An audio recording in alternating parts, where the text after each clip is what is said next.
of the Alliance of Nonprofits for San Mateo County, and I co-chair this with Diane Leeds and Sarah O'Brien, who are going to introduce themselves right now.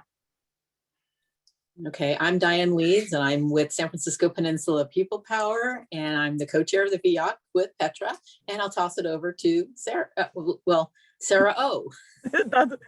I did just type that into our chat. This is Sarah O'Brien from the Registration and Elections Office, and I really am here in the office. You might see some strange, like a shower curtain behind me, one person who has extra protection. So I'm happy to see so many people here. And I do want to introduce the other Sarah Bugazela, who's been my right hand for several years on this project. And unfortunately, she is going to be moving out of the country, returning to her home, and I'm going to miss the hell out of her. But she will be occasionally dialing in. So it's going to be very important for us to be able to have that option so that we can still see Sarah. So a huge thank you to Sarah for all of the work she's done with us. She's been fantastic. So much. It's been a pleasure. Honestly, it's been a pleasure working with you all. And yes, please keep the dial-in option always open for me. Hi, everyone. And yeah, I'm Sarah Bugazela, the Thrive Policy and Advocacy Associate. So now, pleasure to meet you all. Great, thank you. So I'm going to do my quick Thrive commercial, as I always do. Thrive is the Alliance of Nonprofits for San Mateo County. We are cross-sector. We do capacity building, policy and advocacy, cross-sector collaboration. And I wanted to let you know about a couple of events that I think might be useful for all of you. So one of them addresses directly what we were talking about, which is on May 26th, we're going to be doing HR in the new normal, navigating vaccine and work from home and other policies. So it's 1 hour. We have a partner in a law firm who specializes in this, who's going to be answering a whole lot of questions, because I'm sure a lot of your organizations have questions specifically around this. And the other thing we have that's going to be, I think, really interesting tomorrow at 10:30 is that we have a collaboration with the Social Impact Advisory Group, and there's a nonprofit in Southern California that had a big fire, and they thought that they were doomed. But then they had some media people who were just friends of the organization who came in and told their story really effectively, and they ended up being much bigger and much stronger than they were before this devastating fire. And so they're going to come and talk about how to tell your story to make a drive action. So anybody who's interested is welcome to come to that as well. All 5 events are open to the public, so please come. So I see people are starting to introduce themselves because everybody is well trained, but what I'd really like today is for you to introduce yourself in the chat and tell us if this is your first time in this group, because there are a couple of first timers, how you heard about it and why you're here. And if you are not a first timer, also why you're here, what is top of mind for you right now. And we'll just kind of look at the chat as we go through our agenda. So our agenda today is, first, we're going to get an elections office update. And I think in addition to Sarah and Michael today, we're going to have Jim Arizari, who runs the division, talk to us about budgeting that's coming up. So that'll be really good information as we continue to plan.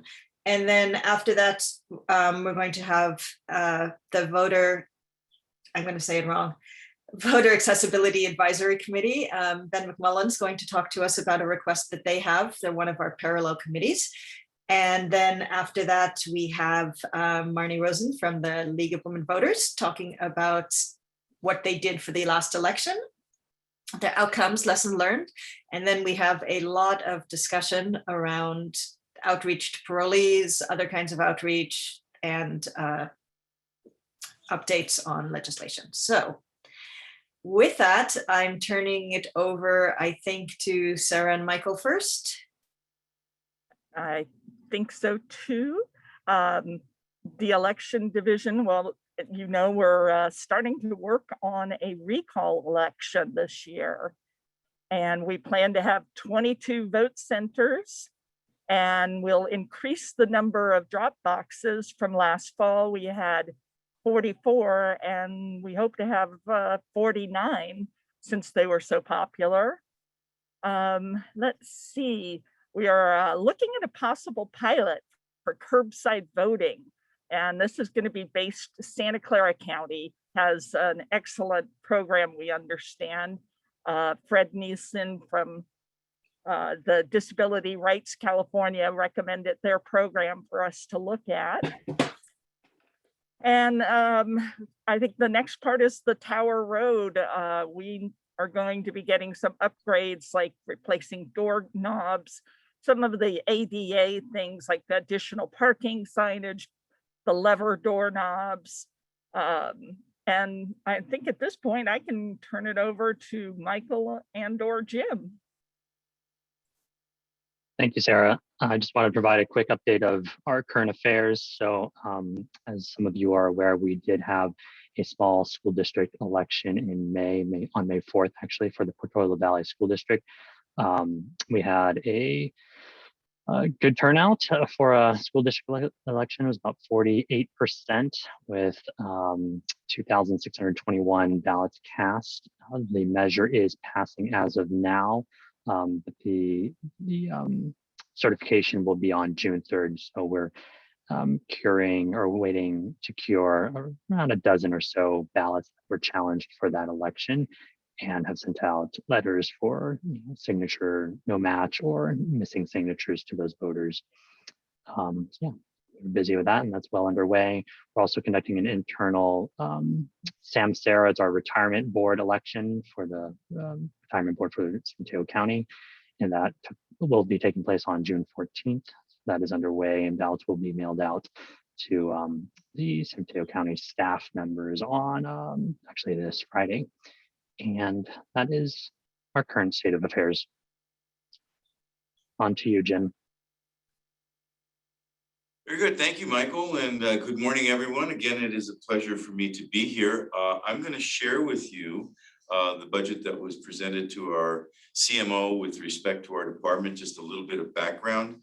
The San Mateo County Assessor Clerk Recorder's Office is the largest consolidated department in California, and we operate both the assessor, the county clerk, recorder, and of course elections. We have our recommended budget that we submitted, and I'm going to basically just go right to the heart of it and give some very high level review as to where we're at. Let me see if that pops up. We have a relatively large budget as a department. We have proposed a $25 million budget for FY 2021-22, and that's primarily as a result of the we have a huge technology initiative going on called APAS. We're replacing our assessor's property system, and we have a couple of elections going to be happening over the next 2 years. And when that happens, the budget fluctuates, as you can see here, from 1 year to the next. We've got $6 million difference, and usually those are those large capital assets that we need and request. I'll cover a little bit of those with respect to our elections proposals, but this is an overview of our budget. It is a relatively large budget, and we have 156 employees in the department. We've ballooned up to over 800, 900 regular employees and extra help employees during an election. And it is a very, very busy year coming ahead. Basically, the department is run by two primary factors, and that is our people and our technology, and our budget reflects that. Let me go to the next page here.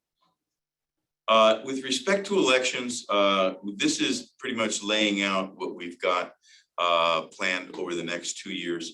And you can see this is what we know at this juncture. We have, the May election that just was completed. We have a November special election, which we will believe we may have some jurisdictions participating in. Those will be special elections, primarily school districts that have some kind of bond measure or property tax measure. We'll see those evolving. We do have a lot of requests for election costs. that are being requested right now that we can estimate for these elections. That's usually a precursor for a jurisdiction calling for an election. At this juncture, we don't have any specific. We do have rumblings for a couple of special districts in November.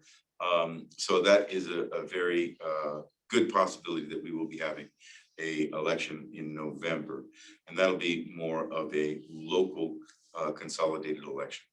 Right now we're looking, and this is just, we don't know the dates. Those dates will come down from the Secretary of State for a gubernatorial election. Well, excuse me, the gubernatorial recall election in 2021 will be sometime in November or December. And it seems that that election will in fact occur. And it appears that it could be that we will be looking at another election in December, which poses some interesting challenges for us unless the state can consolidate both of those elections on one day. And that's a matter of ultimately the state legislature and the Secretary of State at this juncture to determine, but that will be on our calendars. And it is something that we need to plan for with respect to our voter education and outreach process. And I'll cover a little bit more of the budget that we've got that we're requesting for that. Of course, we'll have the statewide primary election on June 7th, and then the November 8th, 2022 gubernatorial election. Those are the elections that will occur during this 2-year budget cycle that we have in our department. One of the issues that's huge, I'm sure you are all very well aware of this, is the local redistricting and mapping. The census has pushed this process back, which is really impacting us at the local level with respect to our staff and the redistricting and redrawing of maps at the jurisdictional level. But it really, a lot falls on us to make sure that the information that jurisdictions need to do their maps is provided and accurately. But you can't do a lot of that without knowing what those state district lines are.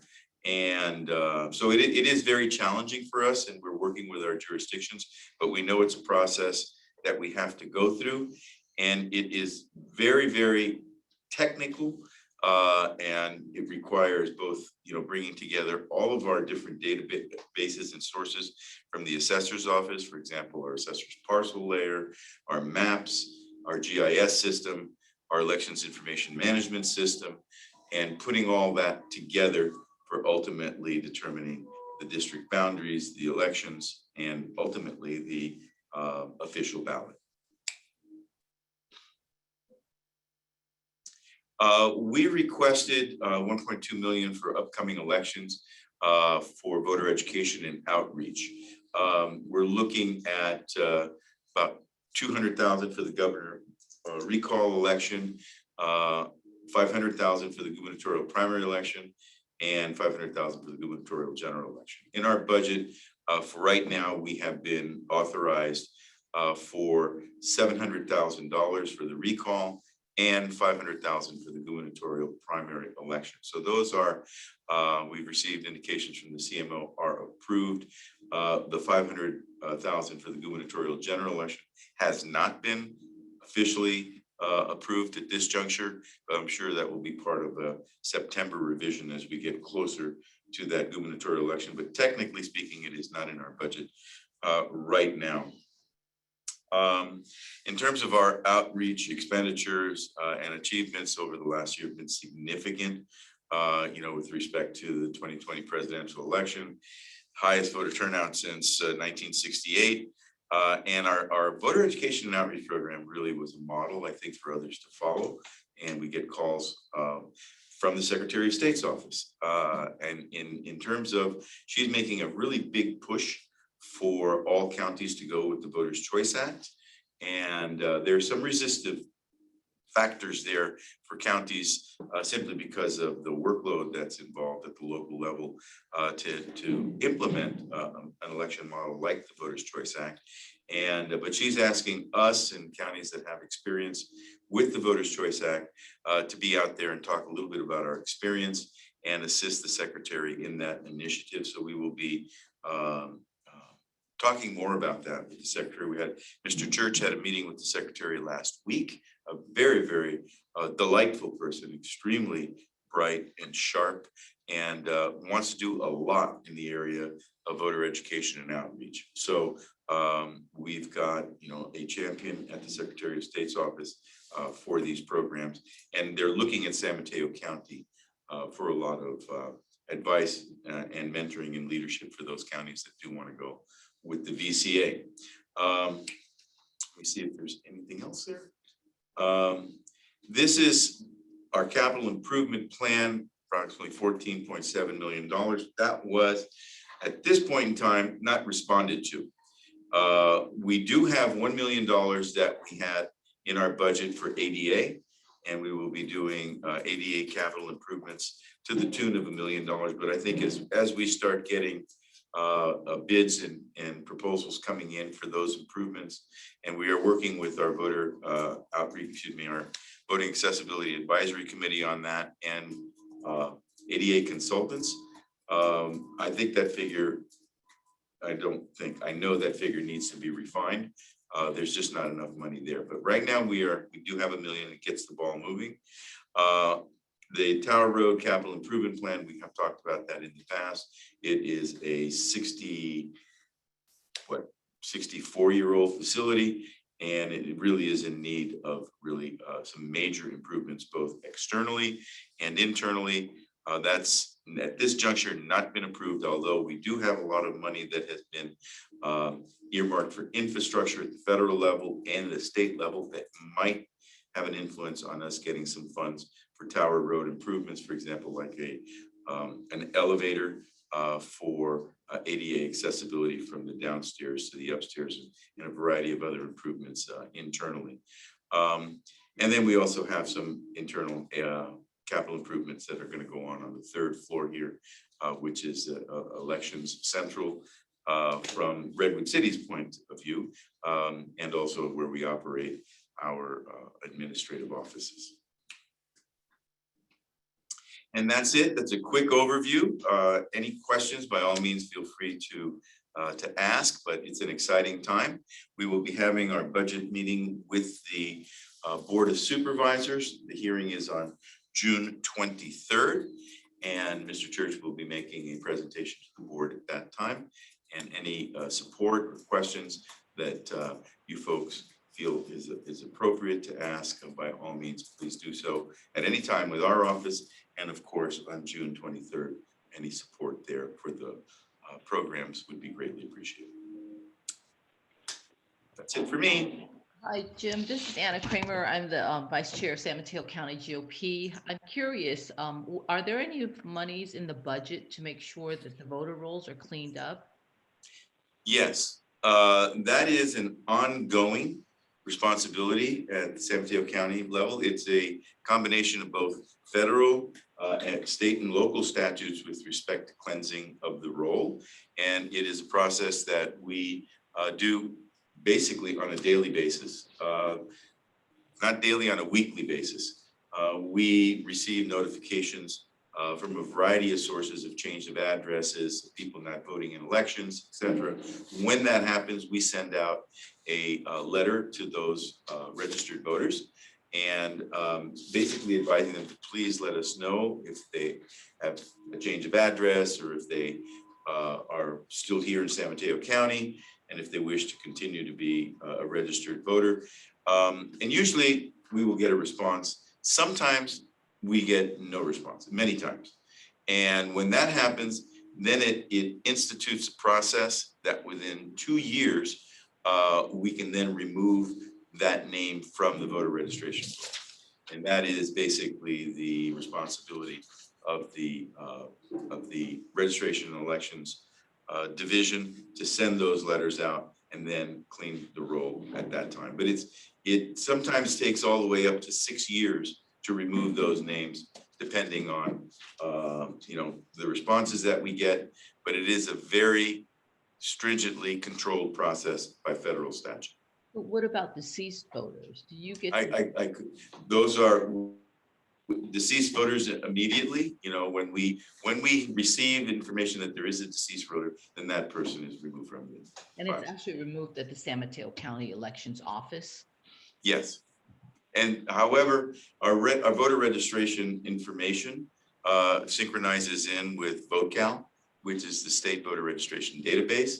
So it is a relationship that we have, not only physically that we deal with the state regularly in that area, but technologically speaking, we interface with the voter registration VOCAL through our EIMS program, which is our software vendor there is DFM, and they basically act as it's not an intermediary, the conduit for interfacing with the state voter registration database and pushing and pulling information. When you remove somebody from the database at the San Mateo County level, is it automatically synced to the state level? Yes.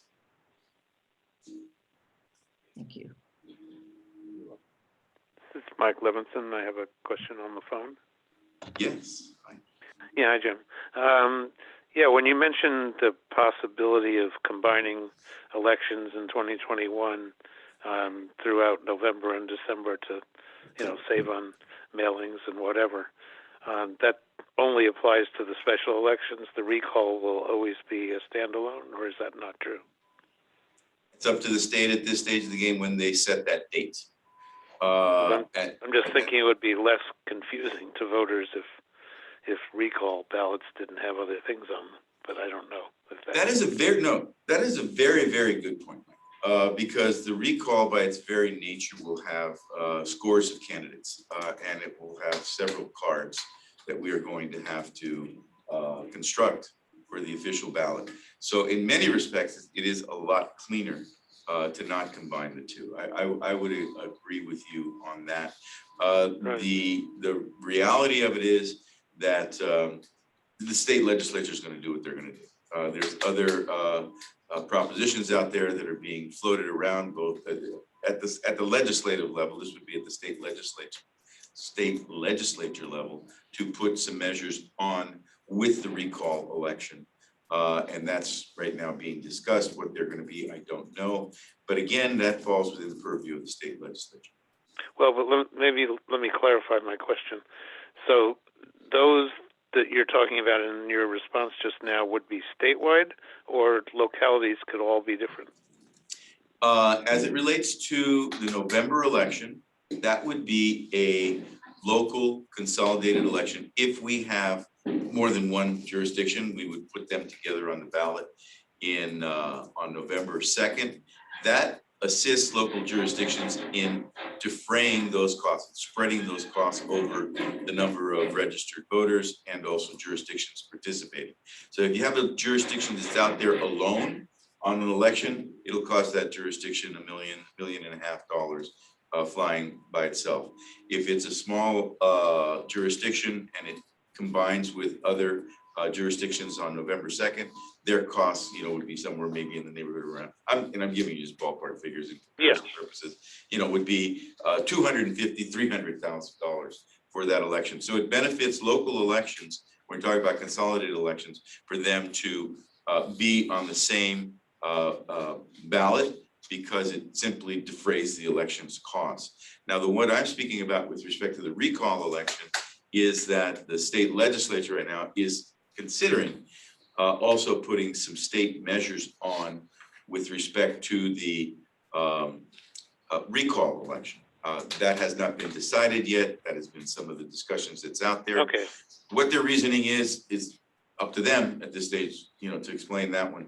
But there may be more. That was the point. In other words, the recall ballot, if it has anything additional on it, would have to be a statewide measure and not like San Mateo would have something related only to San Mateo County on their recall ballot.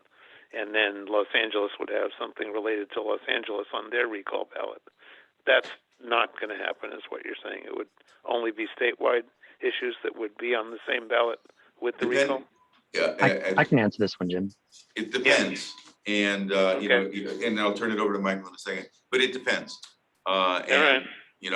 if there's a local election and they elect to do it on that date, then you may see more than one, both a state and a local. But where they're going, I believe the recall election will be standalone with the possibility of additional measures. Yes, Michael. I just wanted to add to what Jim said. Jim summarized it perfectly. It's more of a logistical challenge. Theoretically and legally, a local jurisdiction can consolidate their election with the recall election. But the problem that we're currently encountering is we don't know when the recall election will occur. We don't know the date. And so to have a local jurisdiction to consolidate their election, they need to know the date and be able to pass the board measure or the measure calling for election with their board. But without the date, they can't do that. So, and because the recall has a very tight time frame as well, a much more accelerated time frame for candidate filing, for creating the ballot, and logistically sending all the ballots out, it's another logistical challenge for jurisdictions to consolidate with the recall. So legally, it's possible, but practically very challenging and unlikely. But time will tell. Okay, thank you. You're welcome. Other questions? Okay, I have other questions, obviously. So first one is, we've heard about possibilities of having to postpone the June primary because of the census data coming so late and the redistricting. Do you have any inside information about if you think it's going to be an issue for us? It certainly would. Anytime you adjust dates, it is a big issue for us because it puts all of the process in a shorter, or basically it's a crunch in terms of all of the different steps that we have to take to conduct an election. That is still being discussed. I thought we're going to raise the issue also of local offices with respect to extending their terms, very similar to SB 415, which the whole purpose of SB 415 was to move elections to even numbered years to coincide with gubernatorial and presidential elections. And this was for local governing bodies. You might recall we went through that process over the last couple of years. And the purpose, the intention, was to take elections that traditionally had very low voter turnout and put them in with an election such as a primary or a general election.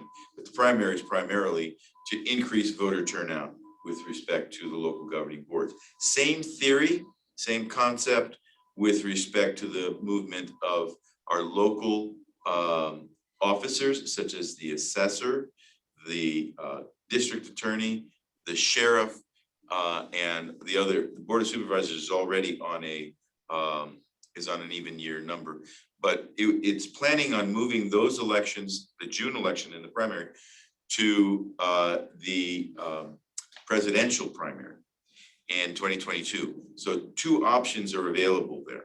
One is for us to continue the June election as is, and those offices would serve a 2-year term and then run again in 2024 with the presidential primary election, and then have their 4-year term continue at that point in time.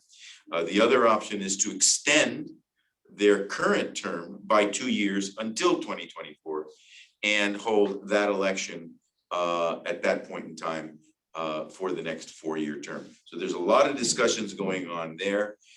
Any extensions of that June primary is literally local registrars are pulling their hairs out, because you have all of these other factors that come into play from a procedural point of view that make it almost impossible to shorten those time periods. And no decision's been made yet. Thank you. We'll be on the edge of our seats for that one. Yes. The other question that I have for you is, we had this lovely arrangement last time where the elections office gave grant to the community organizations. It seemed like on your slide that we will be continuing to do that, but I wanted to find out if that is your intention to kind of do the same setup as we've done this last 2 election cycles, which, by the way, we are incredibly grateful for. It worked out very well. And as a matter of fact, today, the League of Women Voters South County is going to present it as to what they did with those funds. That is fantastic. First of all, that has been Mr. Church's policy directive, is to work with community-based organizations.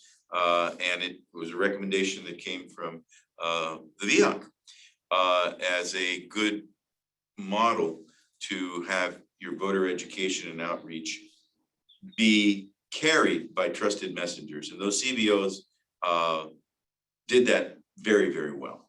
And so at this juncture, in my discussions with your Chief Elections Officer, Mr. Church, is that we will continue that model into the future. I think you just made a bunch of us on this call very happy. Thank you. We really appreciate it, because we do feel like the community organizations really have that direct connection to the community. And we appreciate the support. So thank you. You're more than welcome. And thank you for a great job. You folks have done an absolutely incredible job. You are the gold standard in the state for voter education and outreach. And it's just not this last election. You've been with us. We've been with you for a while. And as you know, when we do go to our state CACEO or Secretary of State meeting, San Mateo County is always pointed to as a model county with respect to our voter education and outreach.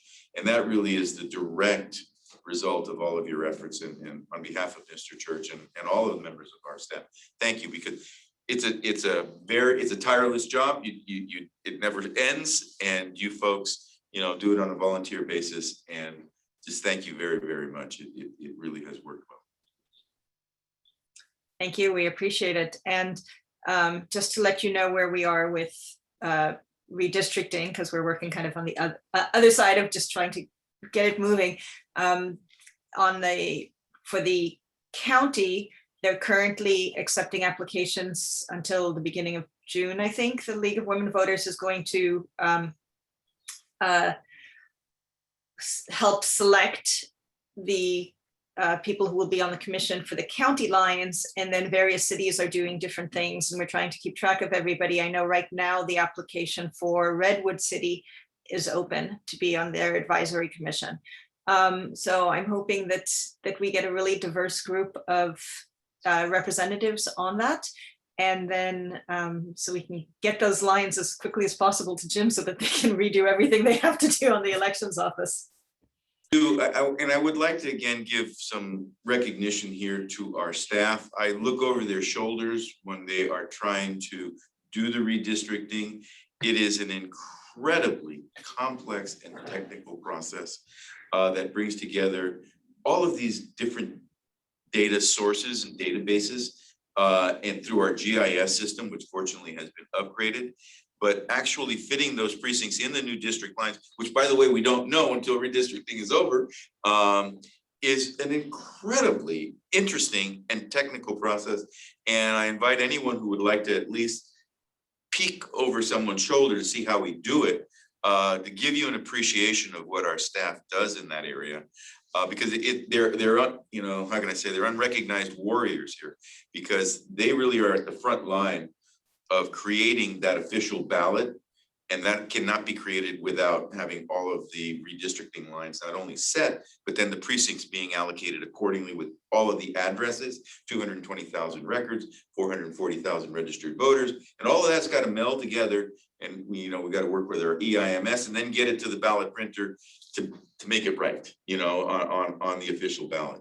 An incredibly technical job that I never had a clue on how challenging and difficult that was until I had the opportunity to see what our staff does. And I invite you to visit sometimes when we're doing that so you can see what we do.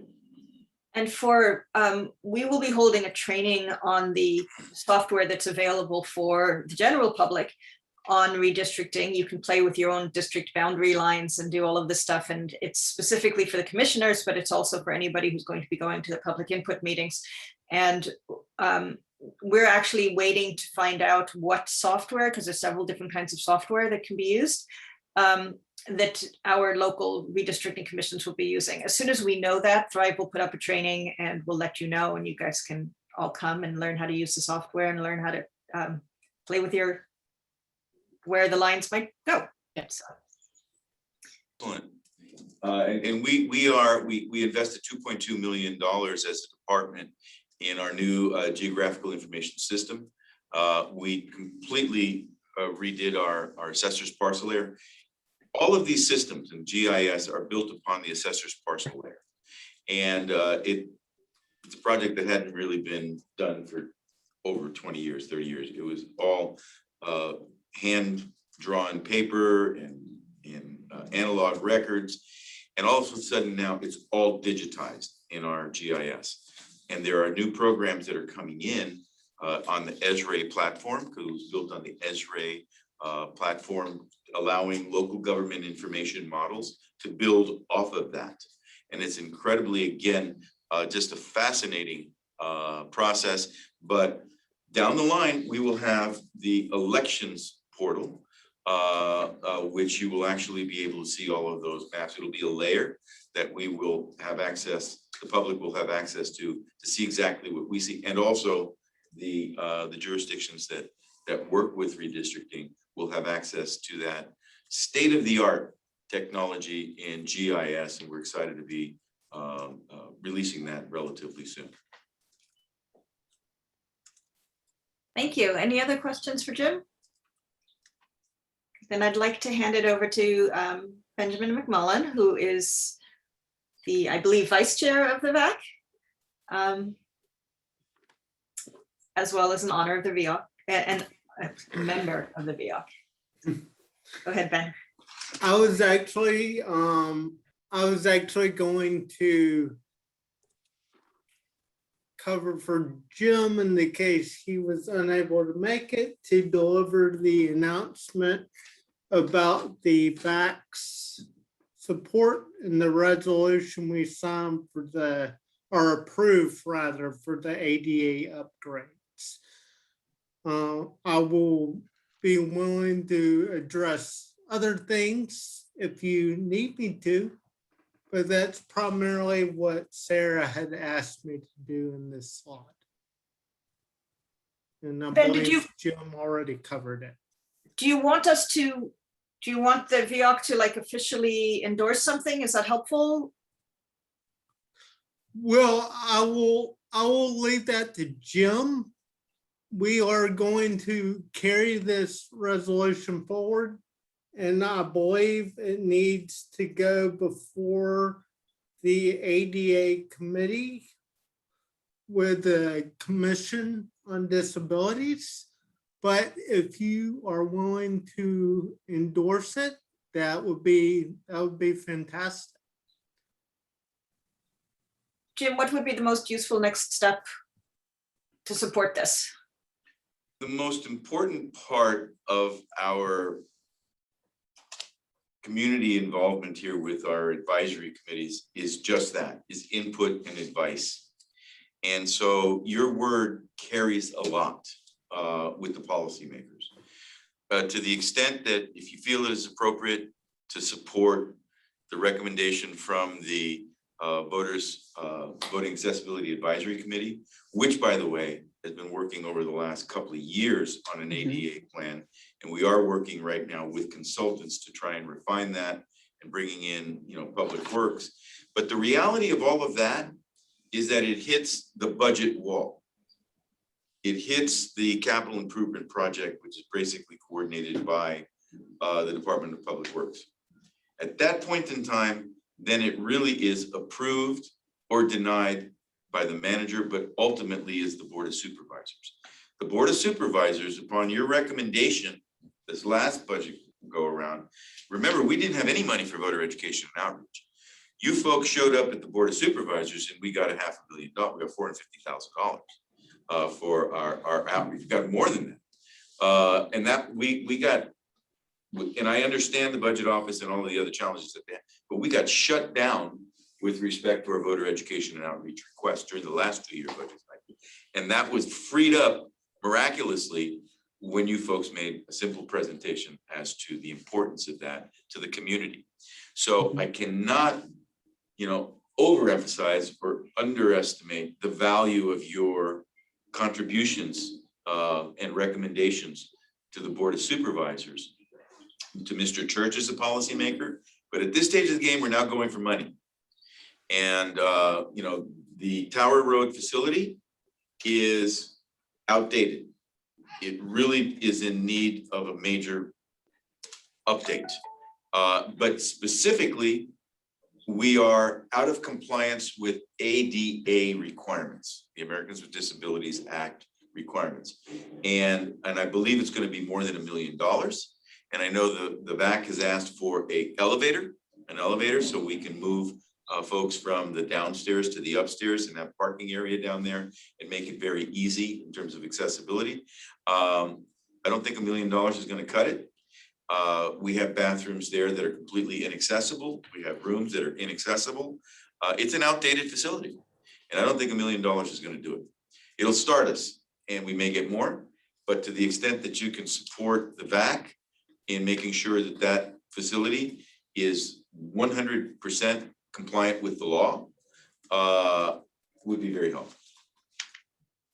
So who would we address if we write a letter of support? And again, I don't see any reason why we wouldn't, because obviously these improvements are going to make it easier for people to vote, which is what the VEOAC is all about as well. So who is the audience? I mean, who do we need to send a letter of support to? The champions on the Board of Supervisors have been right now. Carol Groom has been involved in working because she interfaces with the Commission on Aging, and she was the board president, and she of course is a member of the board. And then you have David Canepa, who's president of the board, and he's also a champion of elections. So those two folks are really critical. And of course, the CMO is important to include on that, but the policy decision ought to be made by the Board of Supervisors. And of course, I see the chat here. You are absolutely correct. Dave Pine, Supervisor Pine, has been a champion of elections. And so I think at the board level, it's just important to let them know that you believe that there's a need and to recommend funding for legitimate improvements to the facility. Because as you mentioned, Diane, the Tower Road facility is our election central. It is the largest vote center in the county under the Voters' Choice Act. It has the highest utilization as our operations there. And for it to not be ADA compliant right now is discouraging, but we're moving in the direction. We do have $1 million, and I thank the county manager's office and the budget office for doing that. I will say that was $1 million that was taken out of our last budget that we didn't spend because we were in the middle of the presidential election. So it was not really new money per se, but I believe we have a unique opportunity here for a couple of reasons. Because we have the federal infrastructure plan that I believe gives some flexibility for infrastructure projects in San Mateo County. Nothing could be more important than this. How that fits, we need, the devil will be in the details, but we're in a different place today than we were 2 years ago. And I think we have a window of opportunity that we may not see ever again, at least in the near future, with the funds that are being allocated right now for a lot of these purposes. So the timing is great, it's up to your discretion. The VAAC has worked tirelessly on this. We're still working with our ADA consultants, but whatever support that you can give for the ADA improvements in the Tower Road facilities, I think would go a long way. So Ben, do you think that, again, I guess first we should just take, a quick poll of the people that are on the call here for the VEOAC. I mean, does anyone have any questions or any issues or any reasons why the VEOAC would not support this proposal from the VAAC? And a question to Ben is sending a letter of support to the Board of Supervisors, do you think that's the best way that we can help influence how this, whether this money gets budgeted? I certainly think it would not hurt. Okay. This is Mike on the phone. Of course, I would recommend supporting it, but one thing I might do is tailor your recommendation to what the VEOAC does, Mm-hmm. which I know when I was on the VAC and I was interested in, getting something like the VEOAC formed originally when the VAC first started, because we had so many people on the VAC who were not very good at outreach. And so just helping the public understand that having a better vote center makes it easier to vote, whether it's rearranging bus routes, changing ramps, changing doorknobs, whatever. Come at it from that angle as opposed to financial or whatever else, just to, make it easier for people to vote. That's the angle I would approach it from, not so much the technical part. Yeah. Yeah, and going off, this has been again, going off of what Mike pointed out, I would think it would be, hopefully this goes without saying, but also accent the linkages between the role that the VAC plays and the role that the VEOAC plays, not necessarily in terms of membership, but just the partnership rather than that, how we need both to go hand in hand, step in step with our processes. Yeah, like it's two different perspectives, not just a rubber stamp from a second. Right. But it's supporting the same mission. Again, both groups are really interested in making it easier for all people to vote. Right. So Petra, maybe you and I can discuss this offline as to putting something together, unless there's any objections from people on the call. So we can put together a letter, maybe get some input from Ben, and then we can, if we can send it out to the VEOAC, and if we don't hear any objections, we'll sign it from the VEOAC. Does that sound like a good plan? Is everybody comfortable with that? Yeah. Since we don't have an official roster in the same way that I think the VAC has much more of an official roster, but I think that just signing it from the VEOAC, and if anybody wants to add their organization as well, then we'll give you that opportunity. And we'll try to do this. We'll try to turn this around before we send out our follow-up email so that we can have it done quickly. So,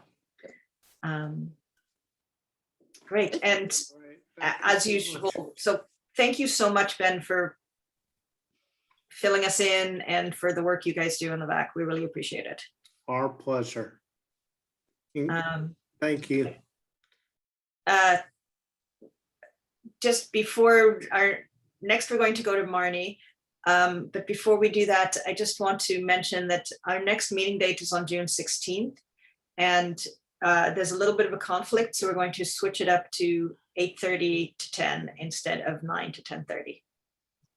So, okay, just a second. Sarah, you're sharing screen. She's getting to our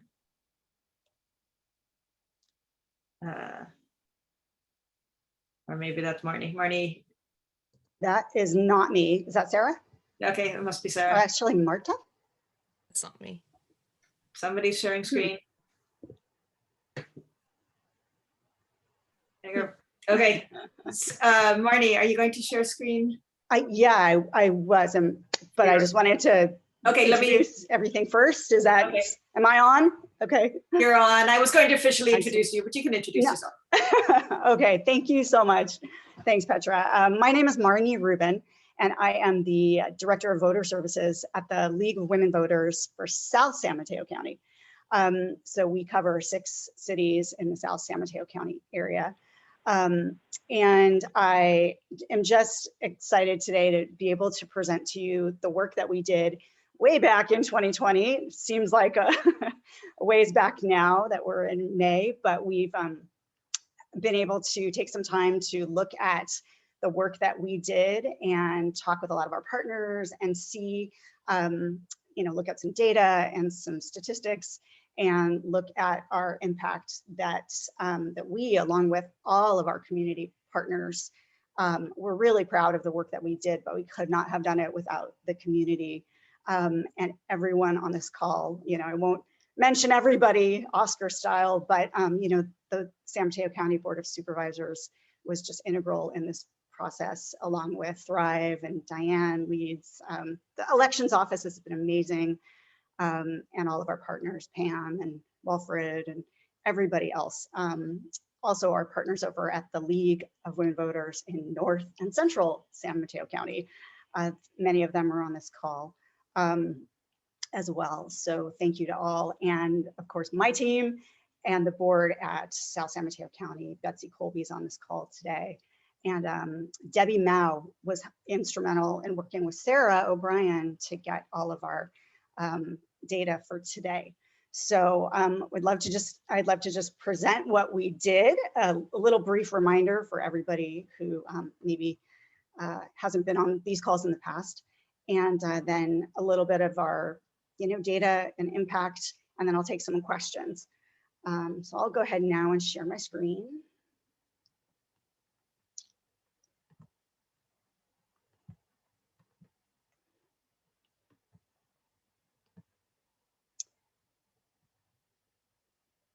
There we go.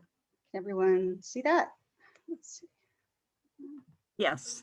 Perfect. Okay, great. So just as I said, a brief kind of refresh of our work from 2020. We worked with the Board of Supervisors grant, and Silicon Valley Community Foundation was also instrumental in helping us administer a grant. And this was for the presidential election in November. And our goal at that time was to assist as many voters as possible with voter education and how to make sure that they're able to safely and securely cast their vote. So obviously in the time of COVID last year, we wanted to just really make sure that people knew that their vote was safe and secure. And there was a lot of education, of course, around vote by mail and how that was safe and secure. And took us quite a lot of attendance at all of the VEOAC meetings and getting lots of advice from the elections office on our messaging, and we really appreciated that. So what we ended up doing, our grant was approximately $21,000, so we were very thankful for that, and it gave us a lot of latitude to do a lot of different kinds of multi-pronged outreach to the community. And I would like to back up really quickly and mention that we focused on certain areas of Redwood City, the Bellhaven neighborhood in Menlo Park, and then we ended up expanding to East Palo Alto, the city of East Palo Alto. And originally our grant was 10 precincts in Redwood City and 1 precinct in the Bellhaven neighborhood. But again, we ended up expanding to multiple precincts, and that was just because we hit our targets in reaching the low propensity voters that we wanted to reach several times, and so we expanded our reach. With that, I'll just start with in the top left-hand corner of your screen, you'll see we tried to track all of our results as best we could, and we calculated that we reached 32,346 voters. And again, this is a multi-pronged approach. So with 51 voter outreach activities, and starting again with the middle left on your screen, you'll see that we did postcards. Majority, almost everything we did was in both Spanish and English. We focused on Spanish speakers. And in the future, we would love to reach out to lots of other different kinds of non-English speakers, those with different abilities, and we'd love to really expand this. But for this, we focused on Spanish speakers. So all of our postcards mailed were in both Spanish and English. We did over close to 15,000 postcards. We did personal notes on about 4,000 of those postcards in both Spanish and English. Again, just for that kind of personal touch to just encourage people to vote. Your vote counts, vote safely. We had an extensive, and you'll see at the bottom left of the screen, an extensive outreach to students. And this was high school students and community college students as well. We also attended a Gen Z conference panel. We were invited to speak. So we reached over 1,000, over 1,100 students through our efforts there. Again, getting them registered and educating them on voting safely. You'll see down at the bottom right of your screen, we worked with Walfred Solorzano. Thank you, Walfred, the city clerk of East Palo Alto. We did banners in some high traffic areas. We participated with our friends at the League in North and Central San Mateo County to do an online in Spanish pros and cons. They really did that with the San Mateo libraries, but we had some participants for that, and that was both Spanish and English. We did phone banks and text banking, and we had a Google Ads program as well. We reached over 647,000 folks, so we're proud of that. So that's just an overview kind of our efforts. We are really proud, again, with the partnerships that we did. We Vote Redwood City, Casa Circulo Cultural, Sequoia High School, and so many others, many of you on this call. So again, we couldn't have done it without your help, and we look forward to partnering with other folks on this call in the future, hopefully this year and next. And we also were able to offer stipends to some Latina community organizers from our focus areas. And they helped us with all of the outreach that I mentioned earlier, the jotting of notes, text banking, phone banking, etc. So I'll get to the data now that we were able to find. And again, I want to thank Debbie Mao, who is on our voter services committee, and she was amazing in helping us with these numbers. So again, I'd like to just say I am not a data scientist or a statistician.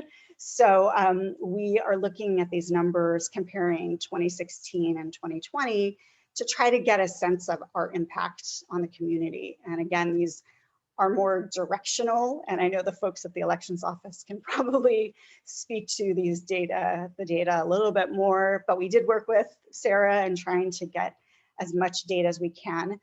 We can't make any one-to-one, our postcards caused 10 more people to vote, we can't really do that, but we do like to say that we see a directional trend, and spoiler alert, it's a trend upward in voter turnout, and especially in our precincts. So I'll just start here with, we have San Mateo County numbers and California numbers, again, 2020 versus 2016. So as everybody, we've talked about, and we're so proud of, San Mateo County had a very, very high voter turnout. We saw 85.9% in 2020. And the California averaged 80.6% in 2020. So we beat that average. In our focus precincts, so again, that's Redwood City, East Palo Alto, and the Belhaven neighborhood in Menlo Park, you'll see our right up at the bottom for our statistics.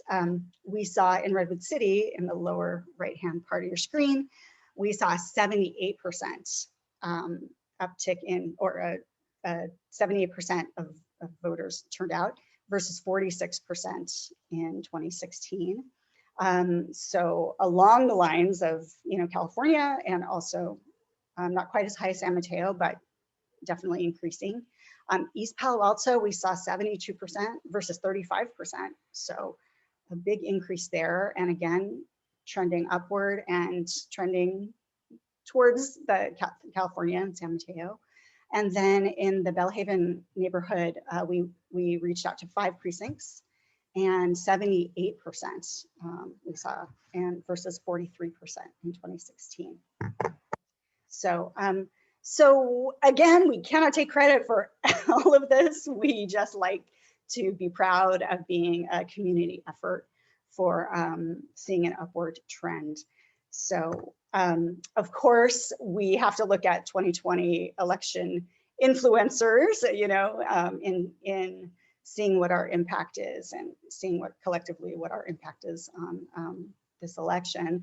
Of course, there were in 2020 extremely aggressive, I guess is the wrong word, but you know, just really trying to get out the vote and especially educating voters that their vote is safe, that casting their ballot is safe and secure.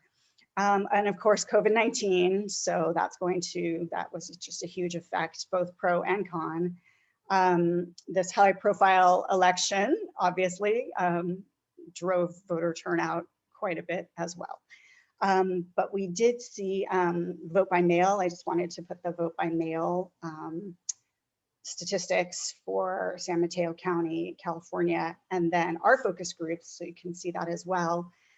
We saw San Mateo County vote by mail 91%, which just seems incredibly high. So we'll just make sure that that is, you know, the right number, versus 86% in California. So it's again trending similar to California.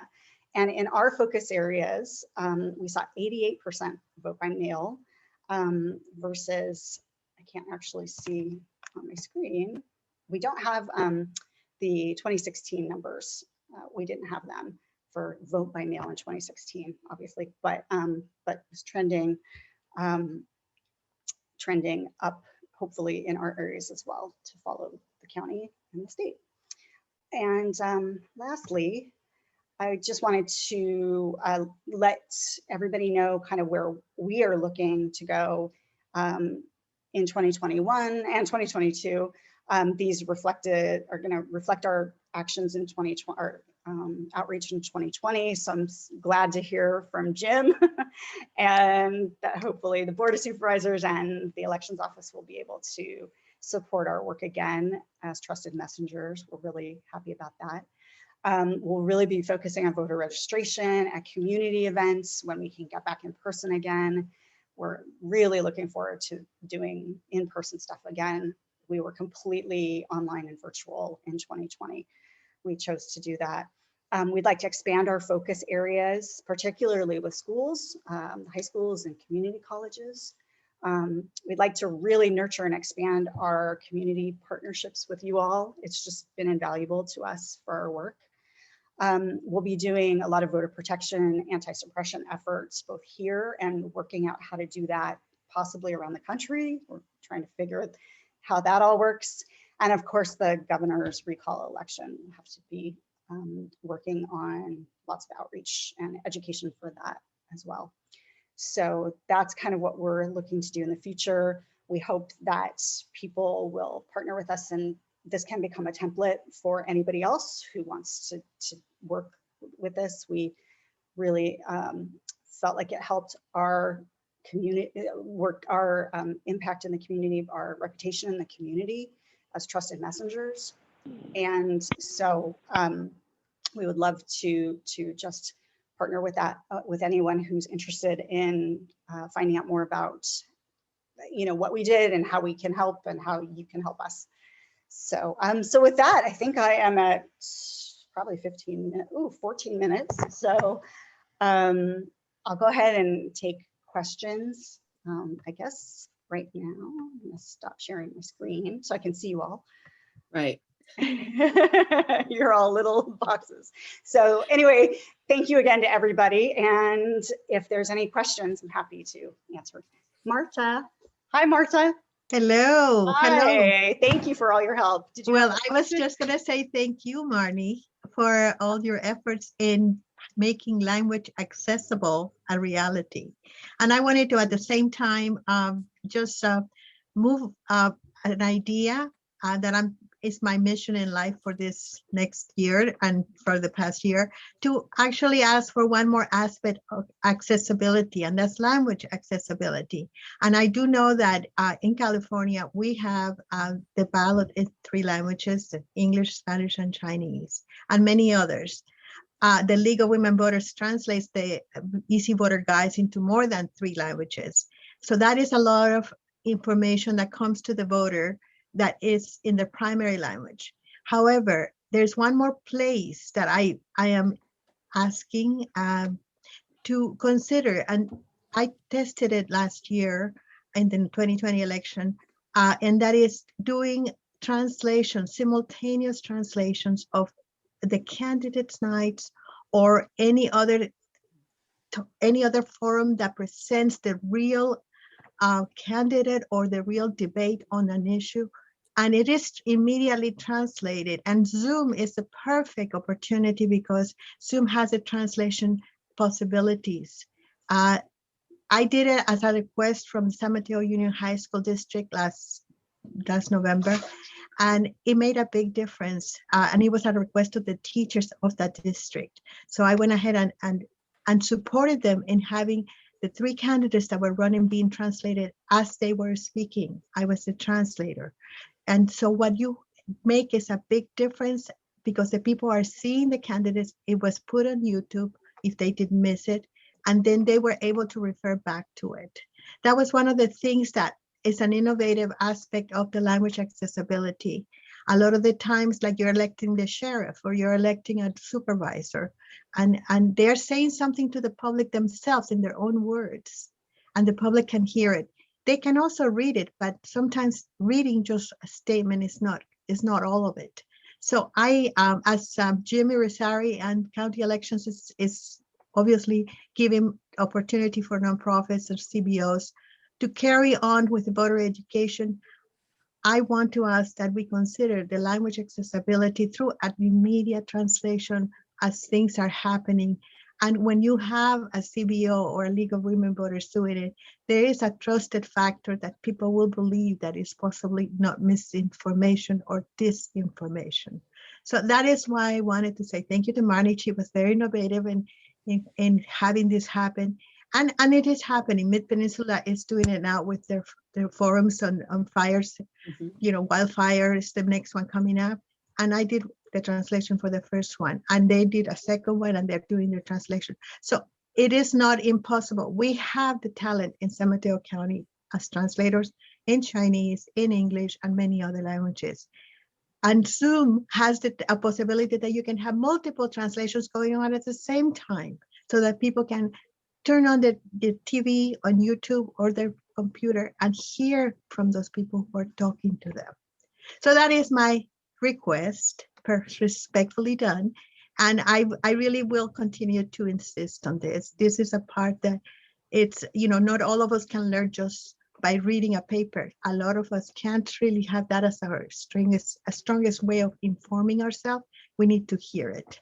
So thank you very much. Muchas gracias. To add on to it, interpretation services, I used one for the city, and his team's actually excellent. This guy was probably the best I've ever seen, and he says he has one that's better because he does the G20 United Nations stuff. Mm-hmm. But the prices vary on all of interpretation services. I know cost could be a factor, and some of the cases that I reached out to, they wanted to charge me $700-800, some of them about $1,000. This one charged me $300 for a 400 meeting, just so everybody has an idea of what the price range is and what's out there.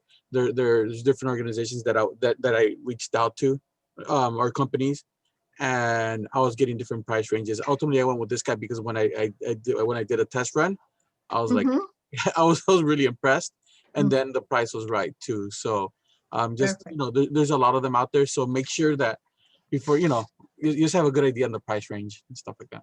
Right. Well, this might actually be, in terms of, the outreach funding for the upcoming elections. I mean, one thing we haven't done before is no group has specifically requested money to support the simultaneous translation. So again, that's something either the League of Women Voters can look at doing or some other organization, but I'm assuming that that definitely fits into, increasing voter education. So that would be something I would suggest that community groups look at, when the grants come open again, to make, to include that as another grant opportunity.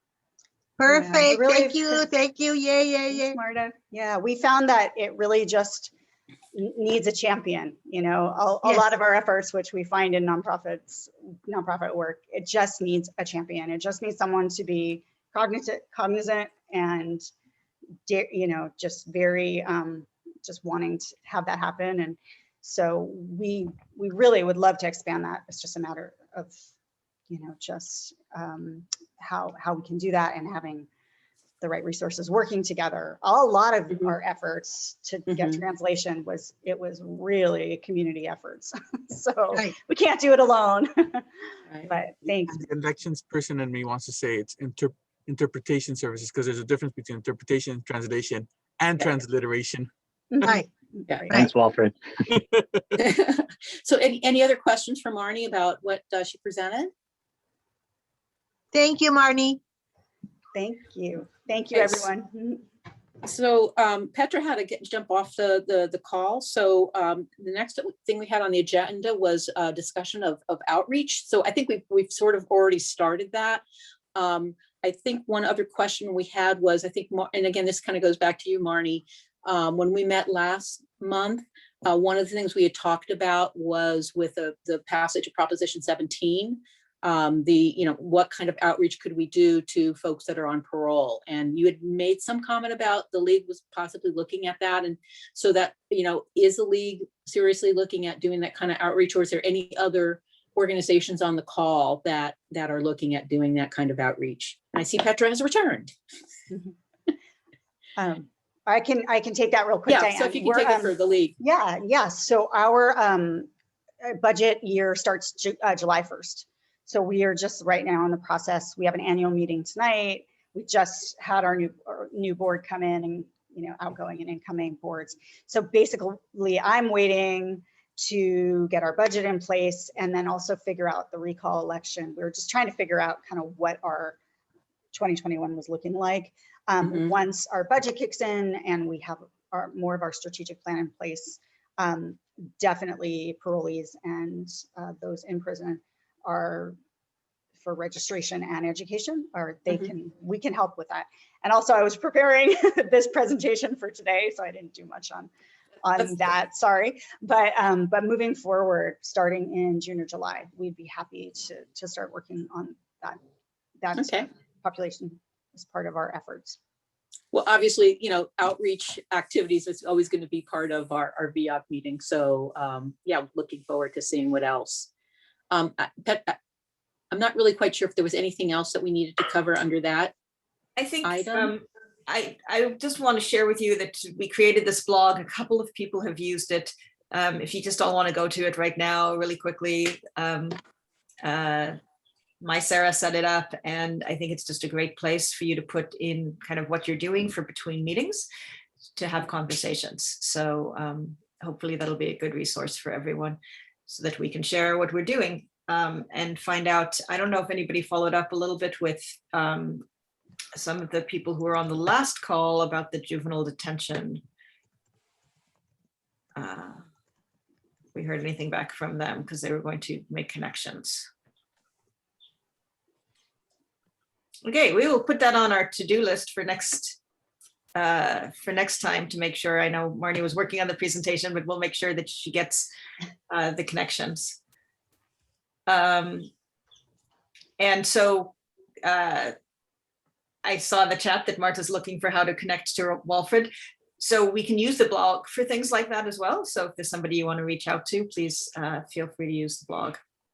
But I'm sure Walfred's going to put his name in the chat right now because he's that kind of guy.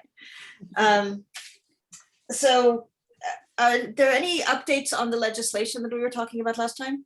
Yes, there is. Actually, as we are meeting right now, the Appropriations Committee is talking about AB 37, which is the Mark Berman bill, to extend a lot of the provisions that we had for the 2020 November election, moving those forward forever, basically. So it actually brought up an interesting question, because if Secretary of State Weber is looking at trying to encourage all counties to move to VCA, AB 37 is kind of, a subset of VCA and might be more palatable to some of the counties. So it'd just be interesting to know what her position might be on AB 37 versus VCA. In terms of pushing all the counties forward. So again, they're discussing it in the Appropriations Committee right now. So since there is a financial component to AB 37 for the county. So that's what's going on with that. As I was looking to get an update on AB 37, I also came across another bill, which is also being heard in the Appropriations Committee today, AB 796, which is called the New Motor Voter Registration Law. And as far as I could tell, and I don't know, Michael or Sarah, if you've heard of this, as far as I could tell, what it does is it puts into legislation that change of addresses that are done to the DMV, that information, or people who are doing that get information about updating the voter registration at the same time. So I guess right now, the motor voter law just talks about when you're getting a new driver's license or California ID or renewing it. But now they're adding in anytime you do a change of address. So it's a little confusing, because I thought you had to apply for a new driver's license if you changed your address. So again, it's a AB 796. I don't know if you guys know anything about that, because obviously it's going to have okay. Anyway, so it's funny when you start looking into these, into legislation, you come across all sorts of other things.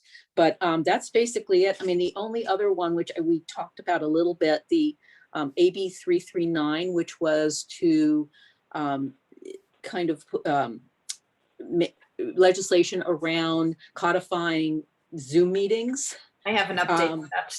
Yeah, so oh yeah, yeah, so it's the same thing. So it's moved ahead, but it sounds like it's been watered down a lot. And the League of California Cities was in opposition to it because of the cost. So you have more to add to that? Yeah, the big problem with the watering down is they watered it down so it won't be relevant to anything that has a jurisdiction of fewer than 250,000 people. And in San Mateo County, that means that the only thing that's left is the county. So that's super disappointing, and we'll have to see where it goes. But I'm guessing that this is not going to be great in the end because of that, and that ultimately, hopefully on a local level, everyone can just try to support it in their own city councils as opposed to having on a state level. Mike on the phone. I have a comment on. Yeah, I have some information on 339 from our ACLU affiliate. It's worse than that. They took out the language translation requirement, and they changed the language to say you need to provide either phone or internet connection to meetings, as opposed to both. And it's so watered down now that it's worth starting over in terms of advocating for it. Unfortunately, I don't know how to do that, but that's a bill that's going to be worked on shortly with the ACLU and probably other allies. But those are a couple of more negatives on it, and maybe someone can explain this to me, because I haven't asked anybody on the ACLU yet. They said it was taken in the local government committee, or whatever committee it started in, before appropriations. And because of the amendments, it had to go back through that committee, and that didn't make sense to me. I don't know if anybody knows the legislative process enough to clarify that. In other words, it didn't go to appropriations as amended. It still hasn't gotten to appropriations as of maybe 5 or 6 days ago. My guess would be that they needed to approve the whole committee needed to approve the amendments that were added before it went to another committee. Or I guess they might have come from somewhere else as opposed to that committee. That's possible. Yeah, let's anyway, see it was very bad news. So let's see. So it was, yeah, so it's going back to the committee on appropriations. So it was, so it went back to the committee, it was reread, and then it was sent back to appropriations. So it's waiting to be heard in the appropriations committee. But again, if it's been watered down that much, you know, maybe this is one that should go into the suspense file and try again. Yeah, we have like a briefing on Monday, but that's a few days away. Okay. Is there anything else going on? So keep our fingers crossed for 339, but I don't know that's going anywhere, and we're kind of holding pattern for 37. Walford, do you have something you want to add? Because it's COVID, I've been putting out ads, and I started doing some in Spanish. You know, when we start thinking about elections, doing Spanish language ads, I'm sure everybody does it with the settings, but I had a little bit of success with this last one as far as getting reaches and engagement for the values. So, you know, when we get back, you know, I'm just in it right now just so I can, you know, we can all remember it later. But when we're doing like language related ads, you know, maybe we could talk more about that then when it comes out. But I've had pretty good success so far during the COVID with that. Great. Good to know. Okay. Thank you all for coming. Thank you, Marnie, for your presentation. Thank you. Yes, thank you, Marnie. Yeah, thank you, Bev.